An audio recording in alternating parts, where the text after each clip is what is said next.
Creo que el gobierno y el presidente Lasso no están siendo sinceros con el país. Digo que no están siendo sinceros porque manifiesta una serie de medidas que supuestamente habría adoptado. Y digo supuestamente porque he observado una opinión de un representante del gobierno que señala que lo que leyó el presidente no era el decreto definitivo, sino más bien era un borrador y que el día de hoy recién se suscribiría el decreto de estas medidas para comunicar a la Corte Constitucional. El utilizar este mensaje el día de ayer, el presidente lo que trata es de apaciguar lo que acontece. Habla de voluntad de diálogo, pero resulta que en la práctica no existe diálogo si es que no hay respuestas. Y las respuestas no pueden ser a lo que cree el gobierno. Las respuestas deben ser a los planteamientos y demandas de los movimientos sociales. Los movimientos sociales plantearon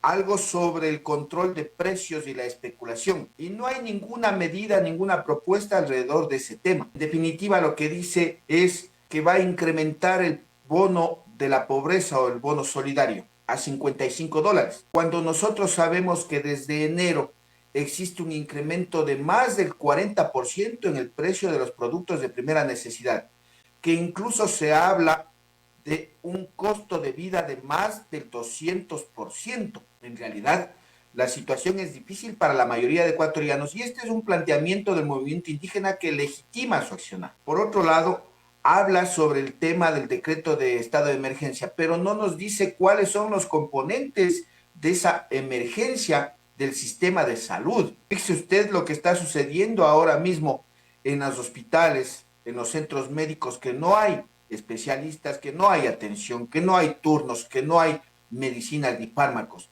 Y entonces esos elementos son los que debería responder, decir concretamente esto es lo que vamos a hacer. Habla sobre duplicar el presupuesto de la educación intercultural, pero resulta que la situación educativa en el país está complicada. Incluso nuevamente se ha puesto en evidencia las carencias que tienen los sectores sociales, no solo indígenas, sino en general dentro de la educación, cuando al convertirse o al trasladar la educación a la modalidad virtual, ha generado problemáticas complejas y complicadas porque los muchachos y los niños no tienen condiciones económicas para acceder al Internet. Por ejemplo, yo observaba en Otavalo, incluso el sector indígena, una familia conectándose desde la puerta de uno de los negocios de la ciudad. Habla sobre el subsidiar el 50% de la urea, pero la producción no es solo la urea, la producción son muchos componentes, entre ellos sí, el condenar la deuda del Ban Ecuador en temas de hasta $3,000 que tendrían los agricultores y campesinos. Pero el endeudamiento no es solamente con el sector estatal o público, sino también con el sector privado. Entonces, yo creo que todas estas medidas no reflejan realmente lo que sucede. Ha hecho una campaña permanente, ¿no es cierto?, durante algún tiempo sobre el tema fundamentalmente de privatizar las áreas estratégicas. Aquí que no nos vengan con el cuento de que no va a haber la privatización. Van a camuflarla con la concesión y resulta que han anunciado de Petroecuador, de CNT, incluso están desacreditando a CNT para venderla a precio de gallina robada, como se dice popularmente. El tema del Banco del Pacífico no ha dicho una opinión. El tema de la seguridad social no ha dicho una opinión. El tema de la flexibilización laboral no ha dicho una opinión. Existe alrededor de 10,000 millones de dólares como fondos reservados, pero en un año el gobierno no ha resuelto los problemas. A mayor crecimiento económico debería haber mejores condiciones de vida y no ha resuelto esos problemas. Es decir, aquí el tema es voluntad real y objetiva de sentarse a discutir, pero con acuerdos y resultados.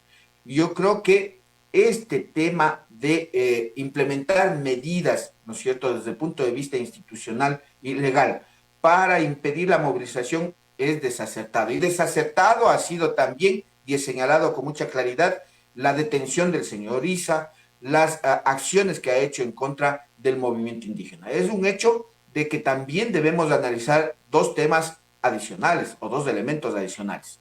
El uno existe una violencia que incluso la misma dirigencia de la CONAIE ha llamado a sus bases a que se controlen, a que se limiten en el uso de la fuerza, porque están amedrentando y atemorizando a aquellos que no están de acuerdo con la movilización, y ese es un error del movimiento indígena y de los movimientos sociales, pues la gente se vincula a procesos organizativos cuando tiene conciencia. Cuando es a la fuerza, lo que hace es generar un rechazo al planteamiento del movimiento indígena cuando tiene legitimidad frente a las necesidades que estamos existiendo en el país. Y el otro tema es el racismo expresado en principalmente los medios de redes sociales, cuando se emiten criterios como que los indios vagos, estos indios sucios, estos indios que se vayan a trabajar, que dejen trabajar estos indios, esos términos que representan la herencia de la colonialidad y que en definitiva pues están generando más bien una confrontación y enfrentamiento negativo entre mestizos e indígenas, cuando las acciones que son legítimas de una lucha por la búsqueda de mejores condiciones de vida se deslegitiman con estas acciones que tanto los mestizos como el gobierno y la propia CONAI a través del movimiento indígena están realizando. Ya mirando desde el punto de vista de lo que significa la estrategia, yo voy a coincidir con usted que el gobierno se equivoca o sus asesores. Yo sinceramente ya me he puesto a pensar cómo escoge los asesores porque un mandatario necesita de la asesoría en diferentes campos, pero yo coincido con usted, a veces el presidente, quizás mal asesorado, se anticipa o muestra debilidad, pienso de esa manera, al adelantarse en esta cadena, a anticipar algunas cosas que podrían estar en la mesa del diálogo, principalmente, ya toma decisiones y estos son los puntos que puedo entrar a dialogar. Si quiere venga, pero ya están puestos a consideración del pueblo ecuatoriano, un poco para también buscar ese apoyo social y decir ya ha hecho grandes concesiones que quieren más los indígenas. Mire, yo en algún momento aquí en el programa había señalado de que lamentablemente la composición del gobierno es con personas que no han tenido experiencia en el tema de la gestión público-política. Y resulta que esto nos ratifica de lo que está sucediendo en la actualidad. Partamos por el hecho de que el día lunes pasado inició las jornadas de movilización de los indígenas. Ellos plantearon una acción progresiva, dijeron, y resulta que al día martes detienen al señor Isa y lo que hizo fue precipitar las acciones que tenían planificadas el movimiento indígena, porque los indígenas planteaban de que a partir del 16 se iba a hacer la toma de Quito, decían ellos, o la marcha en la ciudad de Quito.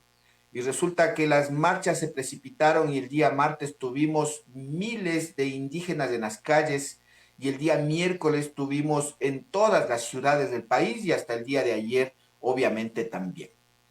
Segundo, el tema que usted ha señalado, ¿no es cierto? Decisiones en las que cuando yo convoco a un diálogo, implica no hacer un diálogo desde el punto de vista de medios de comunicación, porque ese no es diálogo, pues, ¿no es cierto? Ese es plantear posiciones. Yo propongo esto, ustedes proponen esto, yo propongo esto, y en los medios de comunicación no hay acuerdos. No me refiero como tal el funcionamiento de los medios de comunicación, sino la condición de debate que deba desarrollarse. El diálogo es sentarse, el diálogo es discutir dialógicamente cuáles son los planteamientos de los unos, cuáles son los planteamientos de los otros y llegar a acuerdos sin imposiciones previas, capaz de que se garantice la solución a las problemáticas. Yo he señalado de que la CONAI ha planteado 10 puntos, 10 puntos de los cuales quizá algunos no se puedan resolver, ni siquiera tengan una decisión de resolución, como por ejemplo el reducir el precio de los combustibles. Eso no lo va a hacer el gobierno, pero sí puede establecer algunos otros mecanismos, ¿no es cierto?, que permitan dar salidas a esta crisis social y política que estamos viviendo. Yo creo que es importante establecer de que el gobierno plantea apertura al diálogo, la CONAIE plantea apertura al diálogo, pero recién el día de ayer se manifiesta la AME, el CONGOPE y algunas academias o universidades de ser los mediadores, la voluntad política. Pero no es solo la voluntad política para convocar o para organizar un diálogo. Hay que hacer en acciones concretas. ¿Cuándo? ¿Para qué fecha? ¿En dónde? quiénes deben participar. Cuando el gobierno dice voluntad del diálogo y empieza a hacer acciones, ¿no es cierto?, incluso divisionistas del movimiento indígena, apuntando a líderes que ojalá quizá no tienen, digamos, un acuerdo con el actual movimiento indígena de la CONAI. Entonces, eso refleja una equivocada y errada estrategia de gestión público-política frente a los problemas internos del país. Se necesita realmente la designación o la nominación de personas que entiendan esta problemática y cómo articular las acciones del gobierno con las acciones de los sectores sociales.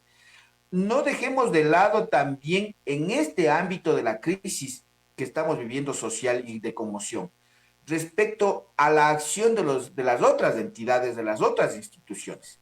La Asamblea Legislativa aprobó recientemente el uso de la fuerza progresiva.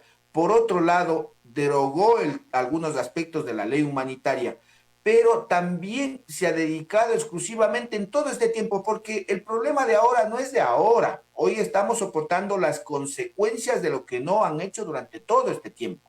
El gobierno ya tiene más de año, la asamblea más de año y no han resuelto estos problemas que han sido planteados. El tema también tiene que ver con la permanente pugna que existe y la falta de credibilidad que existen en las instituciones por el control de las instituciones del Estado. Eso no podemos dejar a un lado. No podemos mirar los problemas aisladamente de la realidad general que tiene el país. El gobierno plantea una serie de alternativas ahora, como por ejemplo que no va a privatizar, cuando existe un acuerdo firmado por el fondo, con el Fondo Monetario Internacional, con el Banco Mundial, para implementar las privatizaciones. Es decir, yo creo que ahí debe ser más realista en esos términos. Yo decía, si tiene 10.000 millones de dólares, ¿por qué no invierte y no empieza a resolver?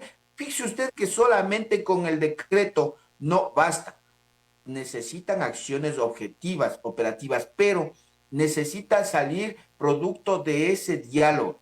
Yo estoy de acuerdo con lo que señala el señor Isa, cuando dice que un diálogo sin respuestas no es diálogo. El gobierno creo que se está equivocando mucho y eso a la final también es caldo de cultivo de aquellos que quieren ver su salida, ¿no es cierto? De aquellos que estuvieron en el gobierno ya, que también cumplieron de paso, y debemos ser muy claros, cumplieron de paso lo mismo que está haciendo el actual gobierno. Recordemos que aquellos que hoy están en las calles pidiendo la salida, que están a favor del paro, etcétera, etcétera, estuvieron en el gobierno y ellos criminalizaron la lucha social popular y metieron a la cárcel a los dirigentes de las organizaciones sociales. Algunos los enjuiciaron, incluso fueron objeto de amnistía recientemente. Es decir, aquí la problemática fundamental está en tratar de entender de que sí hay condiciones, sí, pero la línea política del gobierno y la incapacidad del gobierno para entender y resolver estos problemas no existe. Hemos tenido 5 días de paralización. Es obvio que hay pérdidas desde la micro hasta la gran empresa en el Ecuador. Ya vemos en diferentes provincias del país que están teniendo escasez de productos de primera necesidad. Por ejemplo, los mercados están desabastecidos.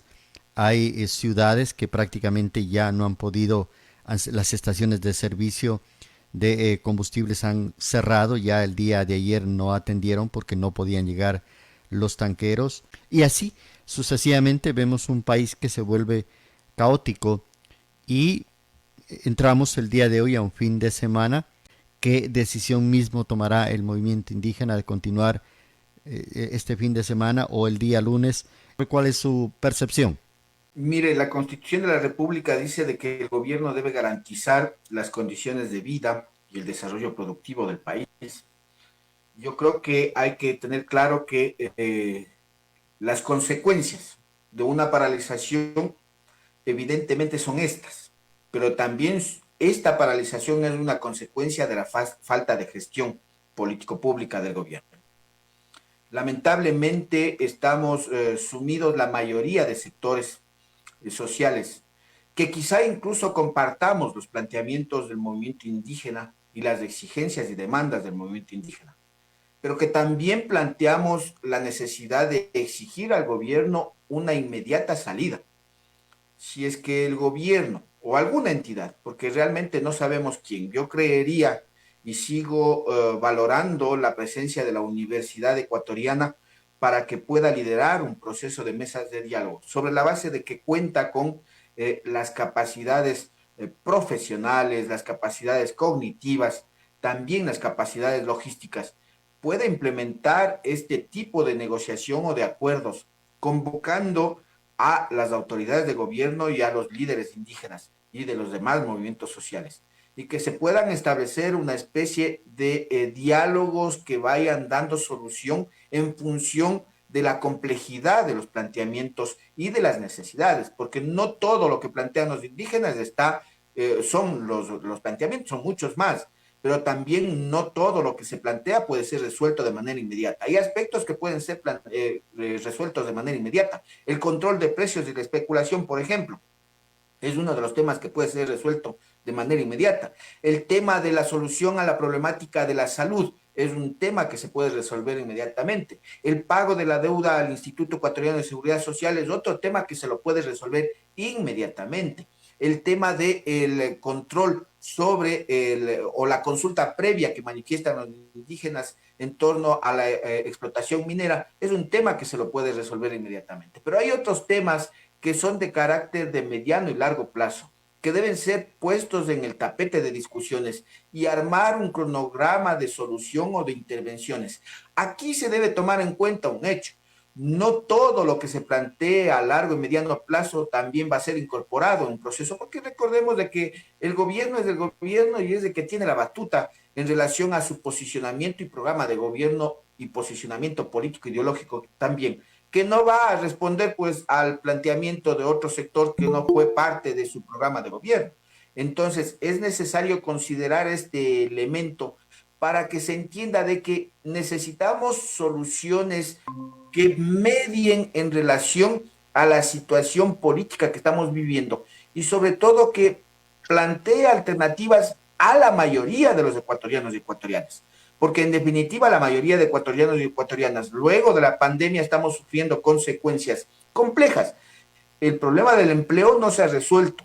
El desempleo es sobre el 60%. No nos vengan a decir que es únicamente el 4 o el 7%, como lo dice el INE.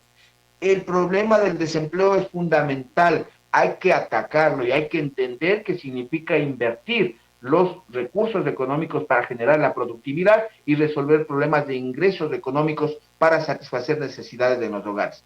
Yo creería de que ojalá, si es el CONGOPE, si es la AME, pero principalmente el llamado es a alguien, alguna entidad académica universitaria, pueda ya implementar esta convocatoria práctica a una mesa de diálogos para que lleguen a entendimientos y más allá del decreto que supuestamente lo firmaría hoy el presidente de la República, pueda resolverse los demás planteamientos y que se elimine esta posibilidad de continuar en marchas y bloqueos de carreteras que van limitando el desarrollo de la vida cotidiana de los ecuatorianos y ecuatorianas. Y ya para finalizar, agradeciendo su presencia esta mañana, este fin de semana, ¿cuál es su pálpito respecto de continúan o no continúan con la paralización del sector indígena? Yo creo que va a continuar la acción de la movilización indígena, no obviamente con la intensidad o la fuerza que se desarrolló durante la semana. También hay otros elementos de orden espiritual o cultural que se presentan sobre todo en la sierra o en el sector andino de la parte norte, ¿no es cierto? Imbabura, Cotopaxi, Chimborazo, que tiene que ver con la celebración del Inti Raymi, que de una u otra forma incide, pero ese también puede ser incluso un medio, un mecanismo de unificar y mantener consolidada la presencia del movimiento indígena, quizá ya no dentro de las ciudades, en las movilizaciones o marchas que estaban realizándose, pero sí dentro de cada uno de los territorios y comunidades que les permite tener una cohesión de alguna manera. Sin embargo, yo creo que va a disminuir la intensidad durante estos 2 días por lo menos y seguramente estarán tomando, digamos, un respiro, no solamente para descansar, sino también para replantear las acciones que vayan a desarrollar. Yo me atrevo a decir de que hay que considerar que este descanso puede ser también la posibilidad de movilizarse de manera masiva a la ciudad capital, capaz de que aparentemente nadie nos demos cuenta y el día lunes amanezca una ciudad de Quito convulsionada con la presencia mayoritaria de los movimientos indígenas.